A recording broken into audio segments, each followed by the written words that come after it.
You don't know Flack.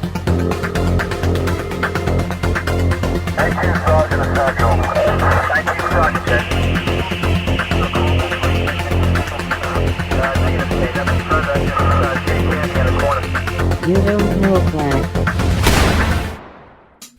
Welcome to You Don't Know Flack, a podcast full of stories about retro gaming, retro computing, video games, arcade games, and technology from a guy who was there and still is. My name is Rob O'Hara, but for the next 30 minutes, you can call me Flack. Episode 128. The Commodore 128. Hello and welcome to episode 128 of You Don't Know Flack. Today's show is going to be about the Commodore 128. It's also going to be a little bit different style of show than what you guys are used to and what I've been doing. And the reason for that is that I am sitting in a hotel room somewhere in the eastern part of the United States, and I am located in between a freeway and an airport, so if you're lucky enough, you'll get to hear the morons that have been drag racing up and down in front of the hotel all evening, or possibly an airplane, or both. Or maybe the drag racers will race an airplane, who knows. So it's not the best environment to record in, but as you guys know, I missed my self-imposed Sunday deadline for ever since the beginning of the year. I've been recording an episode every Sunday, and this past weekend I didn't make it. I am working on a project at work that has me working but at least 60 hours a week, sometimes more. So basically 12-hour days. So that same project this week has put me on travel, and so I am driving across the country on my way to Washington, D.C. And since I basically haven't seen my kids, except for little tiny windows here and there, we decided to go camping over the weekend. Not really camping, but to get a cabin. My wife's sister rented a cabin and then wasn't able to use it, so she turned it over to us, and we went camping. I call it camping. The cabin turned out to be about... I'm a bad estimator at stuff like this, but I would say between 200 and 300 square foot. When you open the front door to the cabin, right there was you opened it into the bedroom. So when you opened the front door, you were looking at the bed, and then there was a small kitchenette / dining room, which is where my kids slept on the floor. My kids brought sleeping bags. And then there was also a bathroom. It's funny that when it comes to modern architecture, I don't understand it, and I'm completely baffled by how skyscrapers are built, how people are able to, build buildings that are hundreds of stories tall. It just doesn't seem possible to me. But this cabin was exactly the opposite of that. I could tell exactly how it was constructed. There was no part of the cabin that was a mystery. I could see where the nails were, where the wood was, how everything was put together. So, not one of man's marvels, let's just say that. So, we also went metal detecting. There's a new reality show, I don't know what it's called, but the new flurry of reality shows, and there's one with these two morons, and they go metal detecting, and they get excited every time they find something. We were watching one the other day, and they had found, I think they were Civil War bullets, something like that, and they freak out every time they find something. They yell at the other guy, and they come running. Oh, look at this! And then at the bottom of the screen it says, like Civil War bullet, retail value $5 or something like that. So they get pretty excited over $5. So My wife, who's very outdoorsy and loves doing all things outdoors, recently bought a metal detector. So after sleeping in a 200 square foot cabin on a mattress about as thick as a slice of cheese, we went metal detecting. And by the way, the next morning it was about 45 degrees, and I was wearing a t-shirt and I brought a hoodie, so I had a hoodie on and a pair of shorts. Carrington, if you're listening out there, that's in Fahrenheit, so I don't know what that would be in Celsius. I think negative 80 something. I'm not too good at the conversions. But so yeah, instead of recording this podcast on Sunday morning like I had planned, I was freezing my butt off and watching my wife and children metal detect. And they have a whole system where my wife metal detects. She has the metal detector and waves it back and forth, and it beeps. And then the kids each have these little shovels, and so they also have a spaghetti strainer. So they dig every time the thing beeps. They take turns. They dig up whatever it is, and then if they don't find it immediately, they put the dirt in the spaghetti strainer and they shake it around until they find whatever the metal is in there. So everything they found, they put in a plastic bowl, and then my daughter, who's 7, tallied all their treasure. She calls it her treasure. So her treasure consisted of 28 rusty nails, a couple of beer cans. I posted some pictures Sunday afternoon on the website if you want to see pictures of the treasure. They're at robohara.com. My daughter also found hey, there's one of the morons, the drag racing guys that keep going by. Sorry. My daughter found a elastic strap from someone's underwear that was not new, so it had probably washed up from the water. We were on the shore of a lake. And then I don't know why children do this, but my immediate reaction if I saw a piece of someone else's underwear laying in nature would be to not touch that. But her reaction was the opposite. Her reaction was to pick up this strap that belonged to someone else's underwear at some point in history and wave it around and run around with it. So, and it wasn't even metal, so I don't even know how she found it. But yeah, so they found lots of nails, pretty much anything that you would imagine getting tetanus from is what they found. So they found this giant bowl of basically harmful items. So that's why the podcast did not get recorded Sunday morning. And then had some errands to run Sunday afternoon, Sunday evening before I hit the road early Monday morning. It's Monday night right now. While I was driving today, I jotted down just some things that are going on right now. So I thought I'd talk about those as news items. I don't really have all my email here, all my notes, everything. So everything that I was going to put in episode 128, except for the topic, of course, which is the Commodore 128, which kind of has to be the topic of episode 128, right? When I knew episode 128 was coming up, Rob Sherman said, "Oh, well, it's going to be about the Commodore 128, right?" And I was like, "Oh, of course." And then I thought, I never had a 128, so.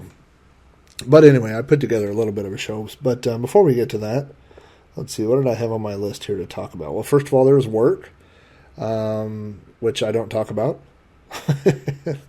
So it seems like a silly thing to put on the list. But lots of hours at work right now. I'm on a project that will last through May, I think. Yeah, lots of overtime and comp time being earned right now. What can you do, right? Work's work. Traincore.com. Traincore is a domain that I have owned since, I believe, 2007. My wife and I were at one point disenchanted with our jobs, and we went to a local VOTEC and attended a class on becoming entrepreneurs. And we came up with a business plan, and that business plan would be to run a training business where we would provide computer training to people, I guess. She and I kind of had different ideas. Obviously, I wanted to do training that was fun. I wanted to do security trading, like security audits, pen testing, things like that. Hold on here. See, this is one of the things, I don't know how much editing this may end up in the final show, but my computer, I'm doing this from not the normal computer that I normally record from, and apparently it's programmed to go to sleep every 5 minutes, so we'll make a change here and see how that works. But anyway, we attended this class on entrepreneurship, and we came up with this idea of doing training. And my wife's idea was she wanted to do corporate style training where we would hire trainers to come in and we would train local businesses on high-end products and the type of training that people pay thousands of dollars for. And so we would be this middleman kind of business. So we would at the time we were doing a lot of work with Lotus Notes. So the idea was we would hire Lotus Notes trainers, and then we would put on these Lotus Notes training seminars and, charge thousands of dollars per person, and then we would have to pay Lotus so much for their trainer, and that was her idea. My idea was more simple. I wanted to teach old ladies how to do eBay, and people how to do security audits, and basic. I wanted to do a WordPress class, things like that, things that at the time seemed like a good idea. And now many of those things are offered for free, either online or through community education. So, but part of this class was to come up with a name, and so we came up with the name TrainCorp, which stood for Training Corporation, and we designed a logo, and I registered a domain, and we set up a domain, and we had all these things out there on this website, and long story short, we've never done anything with it. So every year that it goes by, I get these emails that say, do you want to renew this domain? And I always click yes, and I say, well, one more year. I'll give it one more year. And if I don't do anything with it this year, then I'm not going to renew it.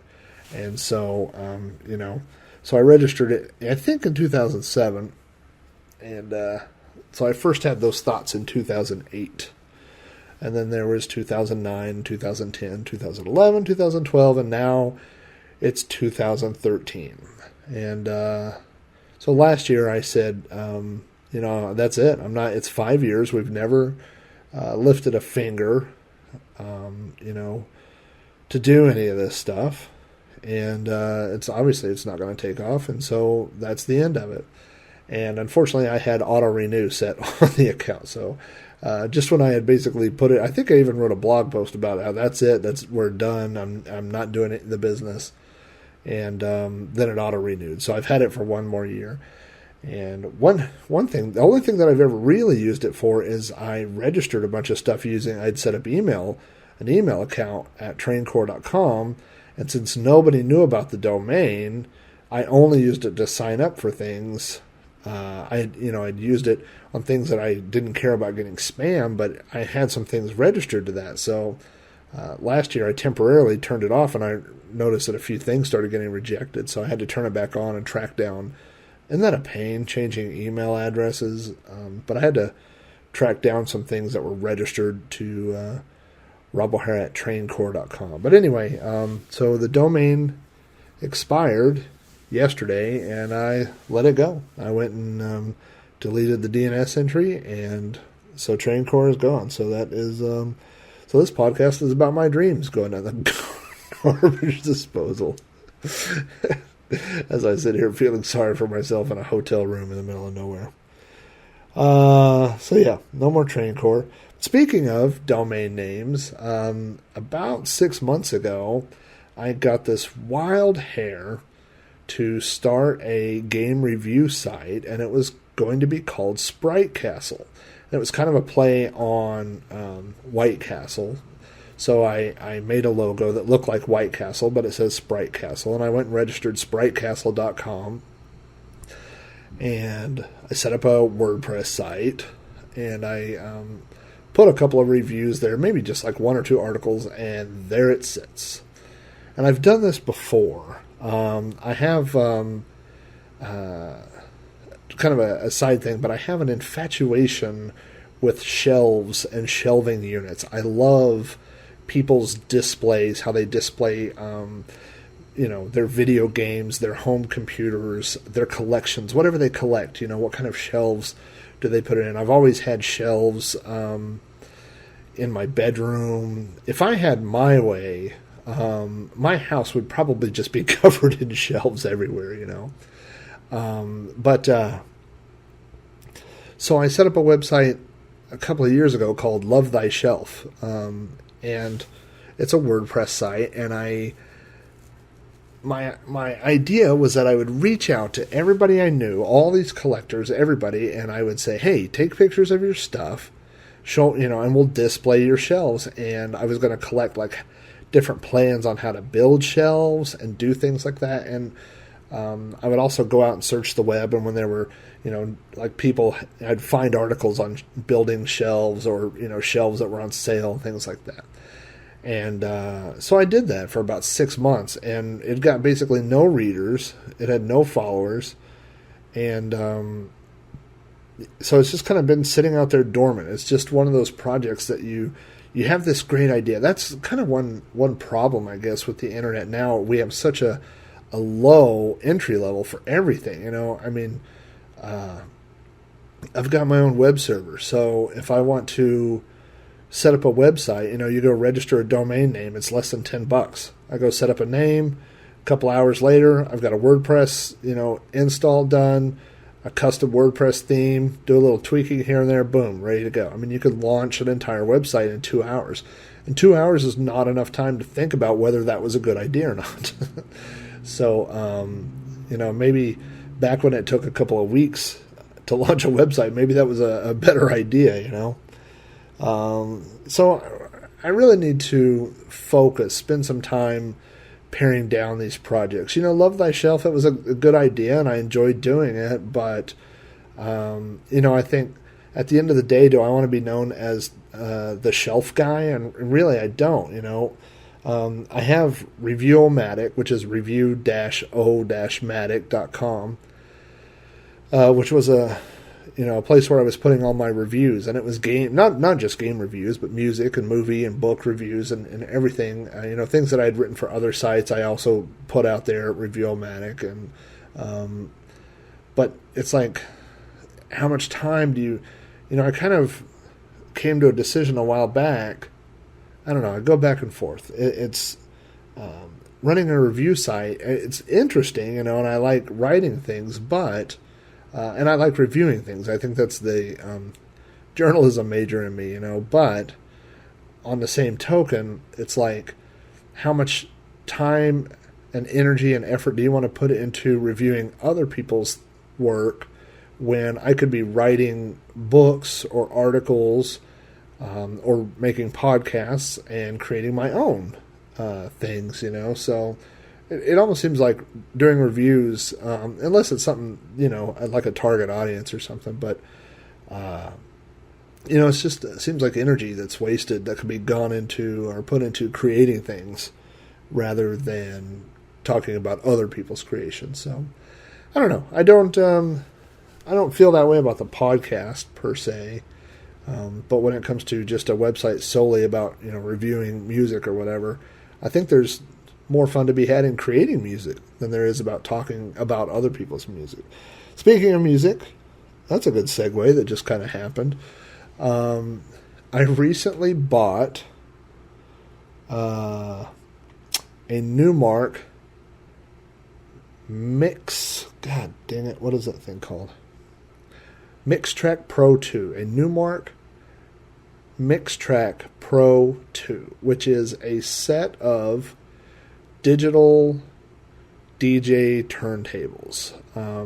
It's not the full-size platters. They're not as big as normal LP records. They're smaller type platters. And the difference between the regular version and the Pro is the Pro has a built-in sound card on board. So it has RCA jacks built in. You can run it right out to a PA system. You don't have to run through a computer. Why would I, a middle-aged... Am I middle-aged? Jesus. I'm 39. I'm going to be 40 at the end of this summer. Why would a middle-aged man with more gray hair than black hair, who does professional computer work, buy a set of digital turntables? And man, I wish I had the answer to that question. I mean, it's really a ridiculous purchase. I have always... I mean, I love all kinds of music. I'm going to make all kinds of noise here, too, as I shift in this rather uncomfortable hotel chair. I grew up listening to the music my parents listened to initially, and my dad listened to, I would call it rock. I mean, he listened to Queen, Blondie, Tommy the Who was one of the first albums I remember listening to. So great kid material there. So he had that influence, and then my mom was more like the old school country, like the Patsy Cline, the Don Williams. I remember she had some rock stuff too, and so I grew up listening to everything. I had some of the first albums I remember having. I had a Beach Boys, like the Beach Boys Greatest Hits from K-Tel. I had a lot of those compilations of popular songs like Hit Explosion, stuff like that. I had Rick Springfield and some early Bruce Springsteen. So I just listened to everything when I was a kid. And so I grew up listening to lots of rock and roll, heavy metal, hard rock, whatever you want to call it. But also I got into rap very early on, and I've always loved old school rap. Now, I got into rap. Boy, we are going way off topic here, aren't we? We're 20 minutes into this stupid thing.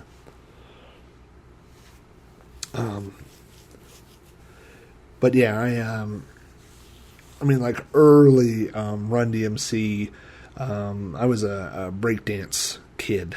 I was into breakdancing, so Breakin' and Beat Street and all those soundtracks. I had lots of breakdancing type albums. I was into the Fat Boys, all that kind of stuff, So I kind of grew up on that stuff. Beastie Boys were huge. And I was into rap for a long time. I made it through, I guess, the first wave of gangster rap. If you, the NWA, Eazy-E, Ice-T, Original Gangster, that stuff. And then I kind of lost interest in it. I would say some of the last ones I was really into were like Cypress Hill, the early 90s, mid 90s. I mean, there's a lot of newer stuff. I just don't know. But anyway, I've always enjoyed that style of music, and I've always enjoyed making music, even though I'm pretty terrible at it. So who knows? Maybe the next You Don't Know Flack theme song will be some sort of silly remix I make with these turntables. So I'll probably, I don't know. It's not really You Don't Know Flack topic per se. It's not really retro. But there'll probably be some things on the website about the turntables. So the only other thing I had on my list was the death of Google Reader, and I'm so bummed about that. And I talked about that on my blog this week.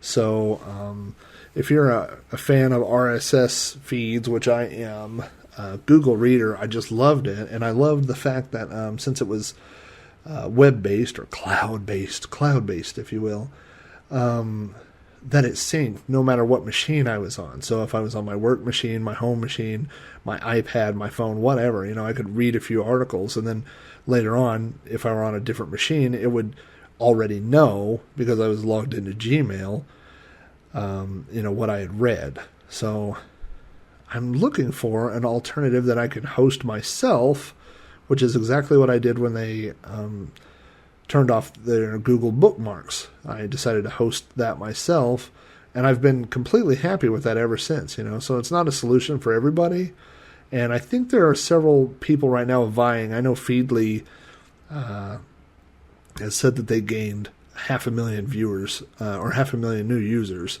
over the weekend after Google Reader announced that they were closing down, and This Old Reader, which is another alternative to Google Reader, gained 100,000. So for Google to proclaim that RSS is dead is just a weird move to me. I mean, I don't think that they really think that. I think what Google thinks is that they can't glean enough information out of us from RSS. That's my theory anyway. But, because that's why Google exists, right? Google's old motto was, that they weren't evil, but I don't know. I'm starting to question that. I don't have my sound effects with me. I don't have, I'm trying to plug in the opening and closing music, but I've rambled on long enough on this one. This is another long intro, so I always need your feedback. If the intros are too long, too short, off topic, on topic, I need to hear from you guys. So you can always send me feedback at robohara@robohara.com or podcast@robohara.com. Either one. Don't send it to TrainCore because TrainCore's gone. You can hit me up on Twitter. I'm at Commodore, or there's the You Don't Know Flack Facebook page. So anyway, there's the voicemail box number too, but I don't have the number here in front of me. And I did have a call this week, but it's going to have to wait until next week's episode when I can access it. So anyway, I've rambled on long enough, and I'm pulling open the few notes that I have here on the Commodore 128. I should sing the song. Doo, doo, doo, doo. All right. So, the Commodore 128. Well, here's what I know about the Commodore 128. The Commodore 64, which we all know now is the best-selling home computer of all time, came out in 1982. And the Commodore 64 was great at what it did. I mean, it had amazing graphic capabilities. It was the best graphical 8-bit computer, I think. It had the best sound of all the 8-bit machines. I mean, the SID chip, people still mess around with SID chips today, But I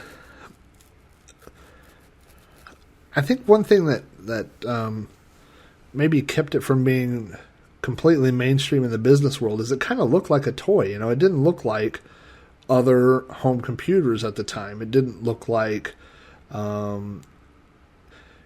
we started seeing other machines, like, if you look at it compared to the Apple II and other machines that started having this kind of sleek look, this long and slender look, and the Commodore 64, the original, which has been dubbed the bread bin, or the bread box, it's this beige box, kind of a light brown with these dark brown keys, and it was limited to 40 columns, which made it more difficult to do word processing and a lot of serious business applications on. It also didn't have a number pad on the side, which a lot of heavy-duty data entry people missed. There were actually number pad add-ons that you could get. I've seen those. So anyway, by 1985, 84, 85, the Commodore 64 started to show its age just a little bit. So in 1984, Commodore starts looking for some new replacements, some machines that are going to get Commodore's foot into the business world, because now, we have the IBM, the PC Junior, the XT is coming or has arrived, and Commodore needs to get its foot in the business world as well. And so in 1984, Commodore released 2 or 3 new computers. In the US, there was the Commodore Plus 4 and the Commodore 16. Now, there's also the 116, which I guess is UK only, and I've never even seen a 116 in person. So, but the Plus 4 had 64K of RAM, like the Commodore, and actually it had a lot more available or usable RAM.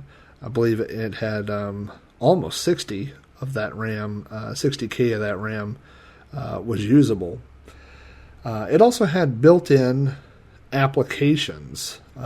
It had kind of like, if you think about like Microsoft Works or the Lotus packages, it had a database, or it had a spreadsheet, it had a word processor, so it had all these built-in apps, productivity apps.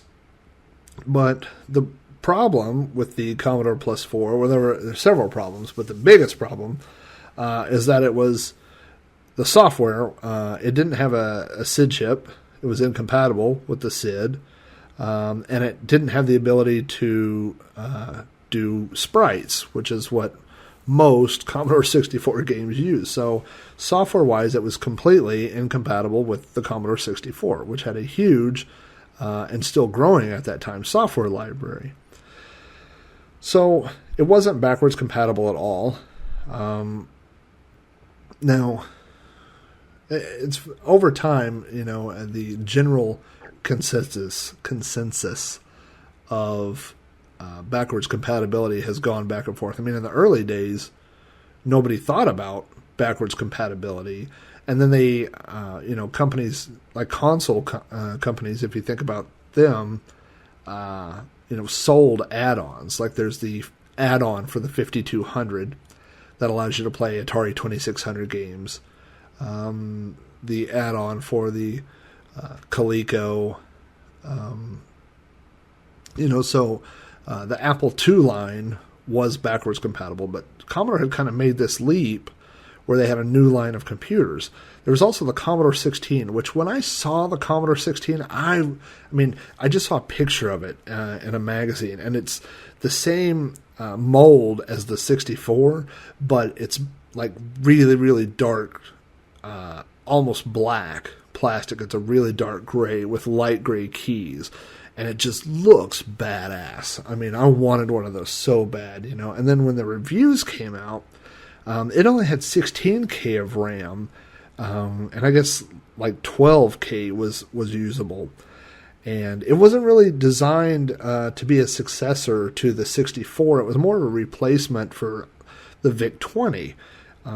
Its marketplace was to actually compete with the TI-99 at the time, which is kind of weird if you think about it. I mean, I understand, and part of this had to do with Jack Tramiel wanting to put TI out of business at that time. It was more of a personal vengeance, really, than a business decision. But, the Commodore 16, when you look at it, it's just kind of a weird, it's like, if you're, I don't know, Ford or Chevy, some big car company, and you're like, we want to take out the Yugo market.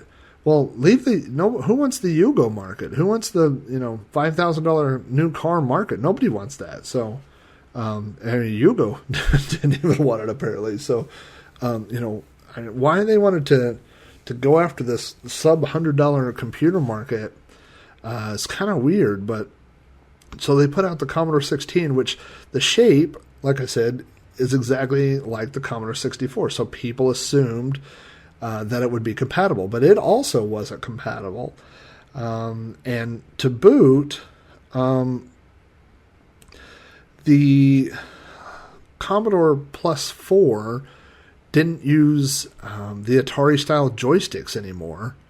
They changed the way that to a different joystick port, and I don't think you could use serial printers. You had to get a adapter to use a Commodore printer, or you had to buy a different kind of printer. And then the Commodore 16, you could use disk drives and printers, but there was no user port, so you couldn't use modems.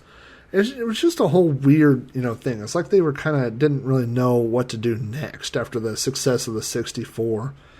And so they went back and, to their developers, and they started, what people wanted was a new Commodore 64, but a bigger and better Commodore 64. That's what people wanted, and so the Commodore went back to the drawing board, and they started working on the Commodore 128, which was essentially supposed to be, the successor to the Commodore 64, but with more RAM and a faster processor. So, if you look at the Commodore 128, first of all, from a design standpoint, it's very sleek compared to the Commodore 64. It's very thin. The Commodore 64, anybody that's used a 64 for more than about 8 minutes knows how hot those power supplies, or bricks as we used to call them, can get, and I think everybody's gone through burning up one of those bricks. And if you've ever tried to disassemble one, and they're basically an entire cube of epoxy, like cemented, closed, and shut. So if the fuse goes out and burns out on there, you can't replace it. It's just a strange design. Everybody that I knew that ran a BBS or had their 64 on for a long period of time had a fan sitting right on top of their power supply. I had fans on my drives and a fan on the power supply. So, but the 128 had a newly redesigned power supply, so they had improved that.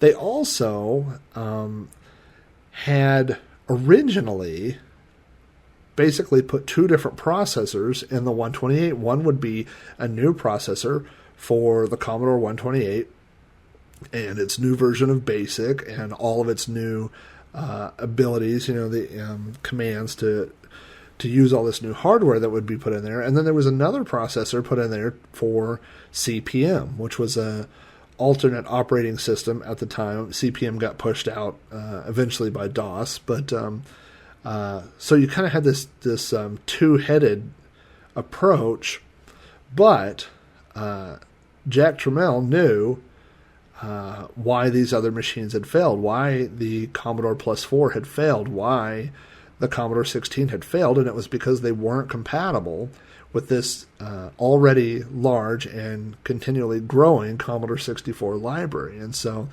I believe, from what I've read, it was Tramiel that demanded that the 128 also be completely compatible with the Commodore 64. And so if you've ever turned on a 128, you can hold down, I think it's the Commodore key, and you turn on and it comes up in Commodore 64 mode. Or if you had a 64 cartridge like Fast Load or something, it would come up in 64 mode.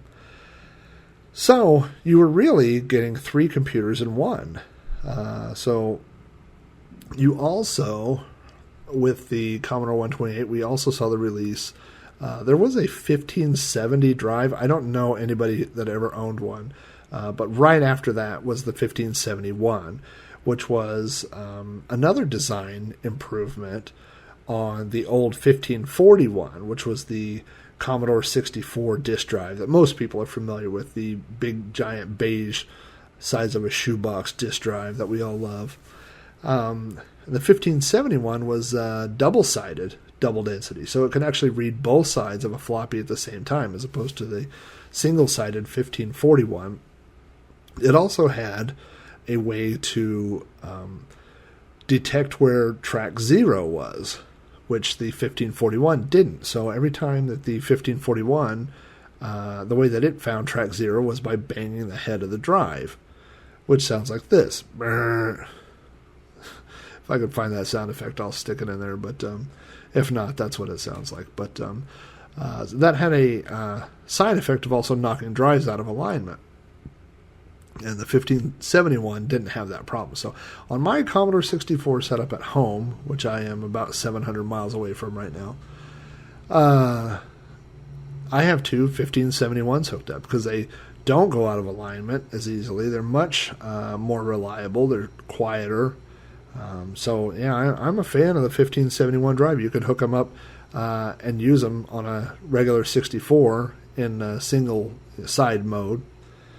But yeah, the 1571 drives, that was another nice thing. So I knew two people at the time that had Commodore 128s, and one is my wife, Susan. And her dad had a Commodore 128, and he used, they did a lot of stuff in 64 mode. I've asked her about a lot of the games and programs and things that they did, and most of the things that she's told me about were, Commodore 64 things. There weren't very many. I think Wikipedia has a list of about 20 dedicated games that ran in 128 mode, and a lot of those were text adventures that took advantage of the 128's 80 column mode.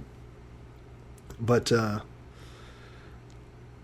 so where you really gained your advantage was in productivity applications, GEOS, 80 column word processors, things like that. Susan's dad did some genealogy work. It was some program that was on the 128. So there was to harness the power, was mostly funneled towards productivity packages and not really games. I think I read that there's a 128 version of the last V8, but I don't really know what the difference between that and the 64 version is. I'll have to look that up. But yeah, so it's funny too that my wife, who was not a computer person really, I mean, her dad was a computer hobbyist, I guess I'd say, but she, I mean, just as somebody who had a computer, she told me one of her memories of the 128 was that she would get magazines, computer magazines, and type in programs. And she relayed a story to me about typing in a program about getting basically it generated a sprite of a race car, and you could drive it around with the arrow keys. And she just thought that was amazing, that you could put something in the computer and then control it with these keys, So that was a common, you hear that from a lot of people that got hooked on computers back in the day, is that first time that you type something in. You're typing in what looks like gibberish almost, and then, once you work out all the bugs and you typed run and you saw the computer, translate that into something that actually did something that you could control, or that it would give you feedback or do some sort of results. And so that's an experience that a lot of us shared and hooked a lot of us on computers back then, and a lot of us stayed with it, But the other one of her big memories was SAM, which was the speech synthesizer for the Commodore 64. If I could find SAM on YouTube, the demo, I'll run that here. But SAM was a basic program, and once you loaded it in, you could use it. You could type in text. There was actually, once you loaded it in, you could actually have use basic commands to make SAM say different things, and you could tweak. You'll hear in the demo, you could tweak SAM to say different things, use different voices. Hello everyone, it sure is nice to be here today. I am Sam, the brand new voice for the Commodore 64 computer. I am the most versatile, understandable speech synthesizer on the market, and I am the lowest priced of them all. But what can you do with me? Why, you can put me into your own programs. How would you like your business software to say, please enter this week's purchases? Or imagine an adventure game that does this. The elf was captured by the giant.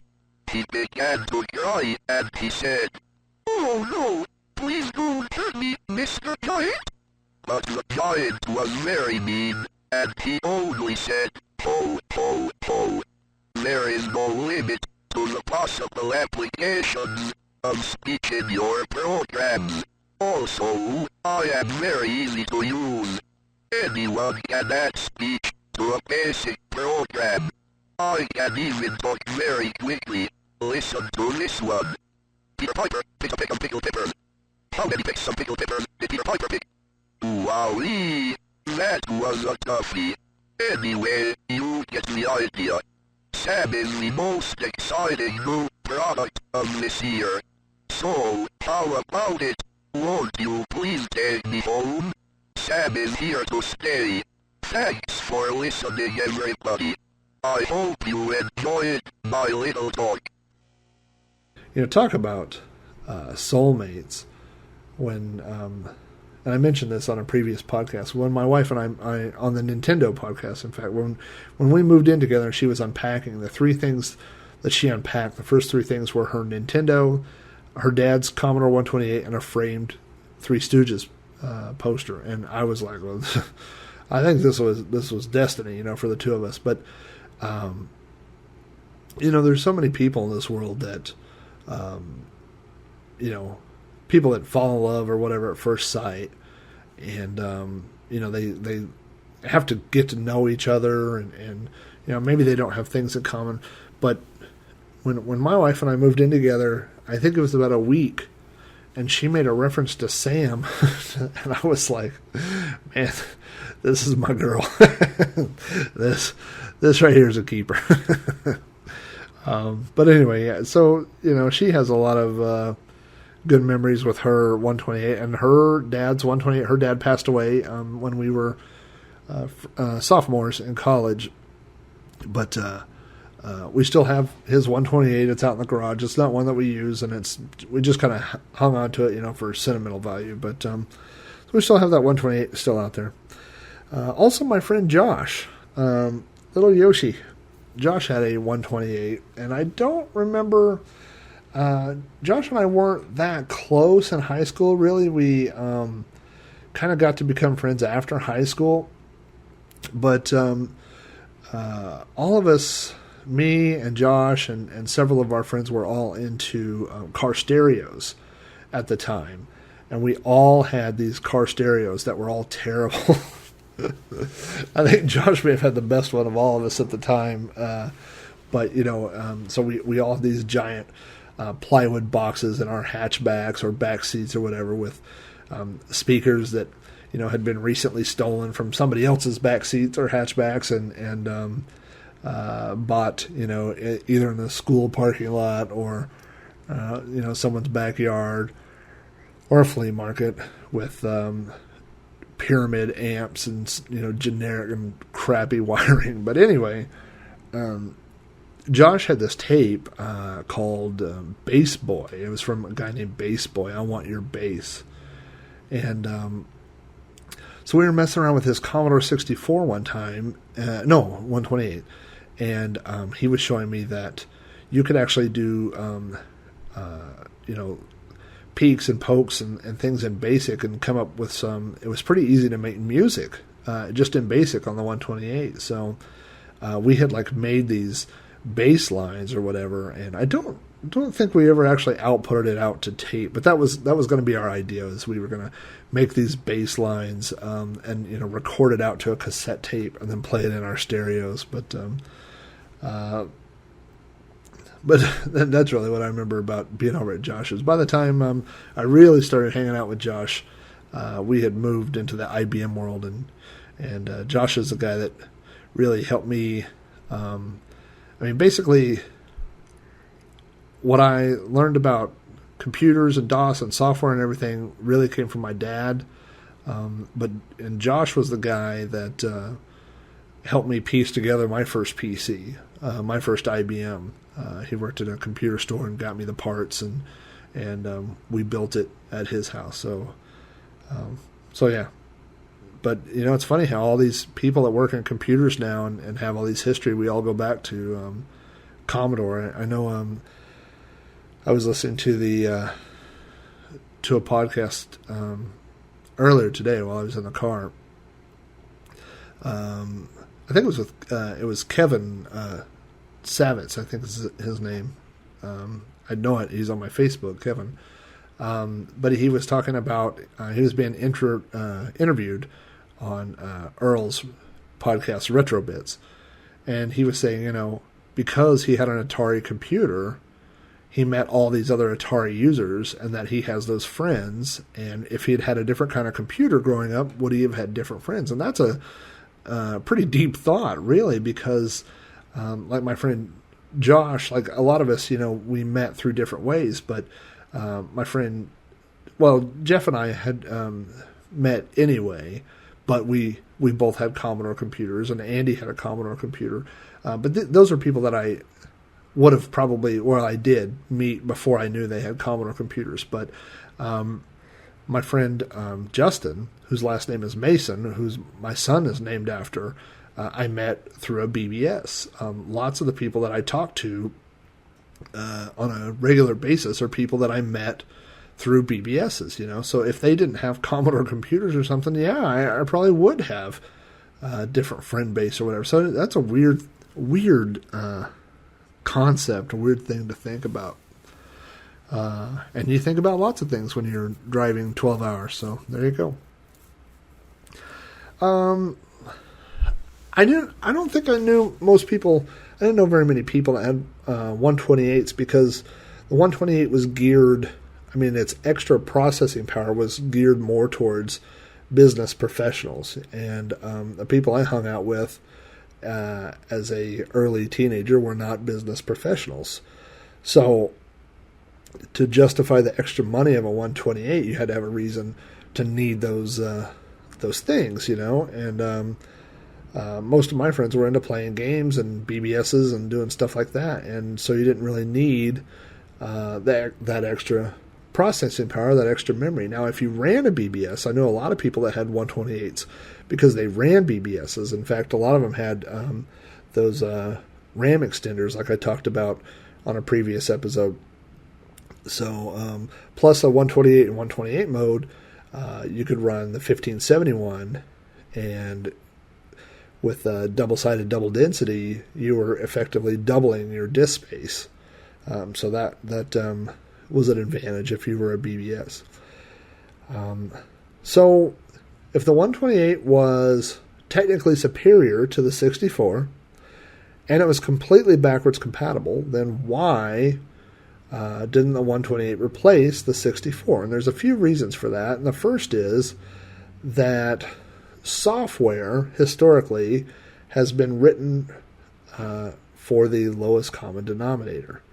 If you think about, for example, what we have today, like on modern consoles, if you think about the PlayStation 3, which has the Move add-on, but not everybody has the Move.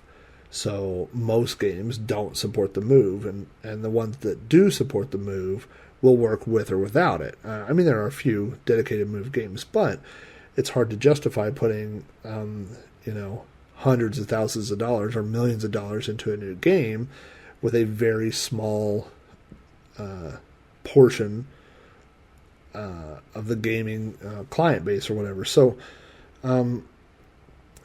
with the and we saw that with the Commodore 16 and the Commodore Plus 4. The Commodore Plus 4 actually had a lot more RAM, but since they were compatible, the game companies wrote games for the Commodore 16, which only had 12K of RAM. So even though the Plus 4 was capable of a lot more, it got a bunch of crappy games, So because the 128 was completely backwards compatible with the 64, people continued to put out games for the 64. And why wouldn't you? Because 128 users could run them. So, like I said, other than text adventures and things that would really take care of or take advantage of the 128's 80-column mode, there wasn't much reason to write games for the 128 in 128 mode.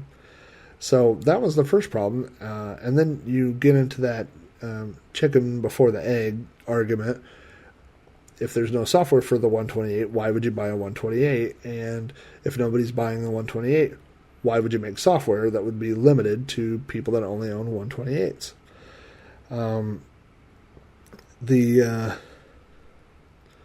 Another reason that I think the 128 had a limited lifespan is because it came out in January of 1985. So by the summer of 85, you had the Amiga 1000 and you have the Atari ST. So we start to see the emergence of 16-bit computing. So the people that wanted something cheap could stay with the 64 or the Apple II series. We also saw the 2GS come along. So the people that wanted to stay cheap could stay in the Apple II series of computers, or the Commodore 64, and the people that were looking for advanced graphics, advanced sound, advanced computing power were moving towards the 16-bit machines. So it didn't leave a very big market for the 128. So it kind of just fell into this little hole. I do like the 128. I like its styling. I like its design. I like a lot of things about it, but it's just hard to, at the time, to justify that purchase. So anyway, I know this has kind of been a weird episode. It's been more me rambling, and it's almost midnight now, so I think I'm going to wrap up this episode and turn off the mic. By next Sunday, I should be back at home. I should be tired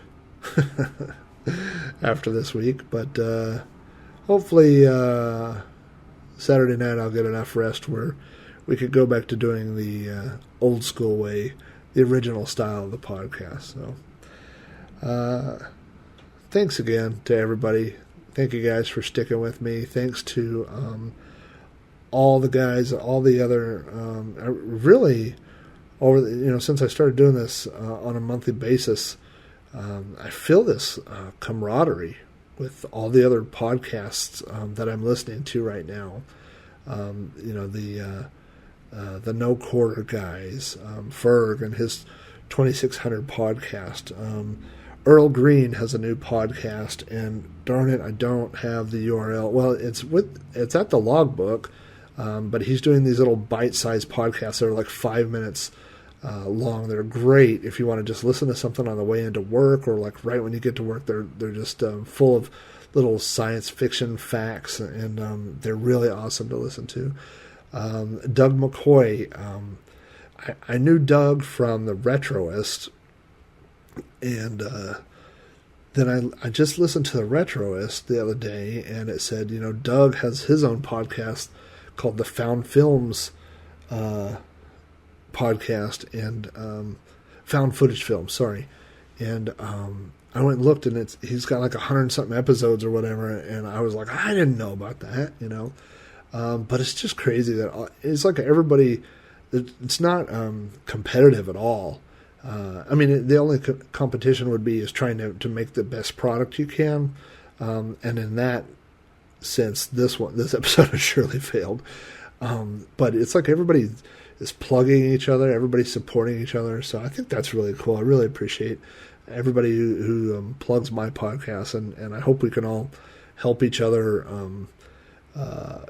grow our listener bases and just share, all of our memories and our stories and all the cool stuff we're coming up with. And so, but anyway, thanks to all you guys who are helping me spread the word, and thanks to everybody who listens to the podcast, who friends me on Facebook, sends me message, shares pictures.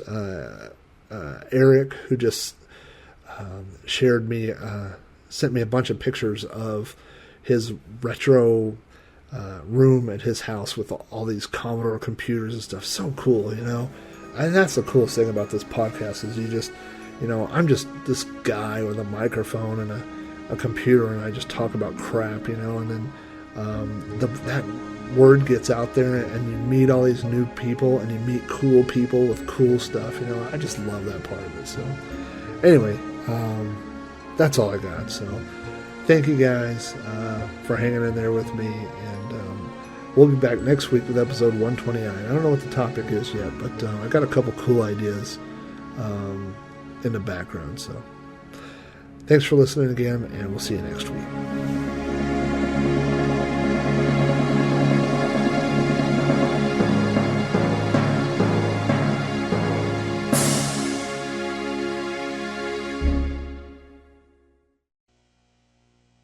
Hello there, you know me, I am Sam, the software mouse for your Commodore 64 computer. I could always do lots of amazing things. I could talk very quickly when I wanted. And I could talk very slowly too. I could speak in a very high voice. And I could speak very low. But now I can do something even more amazing. I can change my voice completely. I can be a little elf who talks like this, or I can become a strange alien. You can use this voice in a space game. Or how about this stuffy little character? A silly voice for a computer. I can talk like a little old lady. Not many computers can do this, sweetie. And as a matter of fact, I can become the latest movie hero and say, E.T. phone phone. E.T. phone phone. There's no telling what Sam will do next. Oh, say, can you see my phone's early light was so proudly we hailed at the twilight's last